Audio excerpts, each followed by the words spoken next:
Hello મિત્રો, વિડીયોમાં તમારું સ્વાગત છે। રાજ્યમાં સૌરાષ્ટ્ર અને દક્ષિણ ગુજરાતમાં ભારે વરસાદ જોવા મળી રહ્યો છે। અનેક ગામોમાં જ્યાં જુઓ ત્યાં પાણી જોવા મળી રહ્યા છે અને રસ્તાઓ પર પાણી ફરી વળતા વાહન વ્યવહારને પણ અસર પહોંચી છે। આવામાં હવામાન વિભાગની વરસાદની નવી આગાહી સામે આવી છે। આજે મંગળવારે સાંજે 10 વાગ્યા સુધી વરસાદની આગાહી સામે આવી છે, જેમાં કચ્છ, પોરબંદર, જૂનાગઢ જિલ્લાને રેડ એલર્ટ આપવામાં આવ્યું છે। 28 જિલ્લામાં અતિ ભારે અને 2 જિલ્લામાં ભારે વરસાદની આગાહી કરવામાં આવી છે।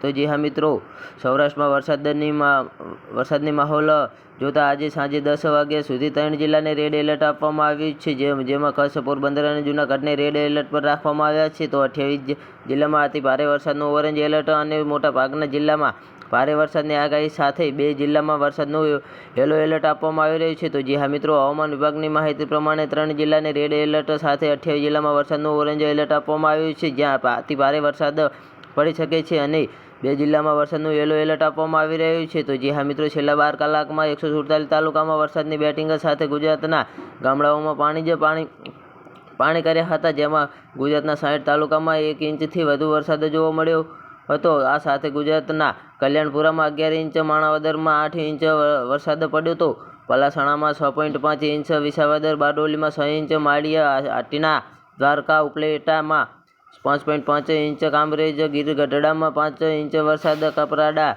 માંડવીમાં 4.5 ઇંચ વરસાદ અને વાપી, કુતિયાણામાં, ઉમરા ગામમાં 4 ઇંચ વરસાદ પડ્યો હતો।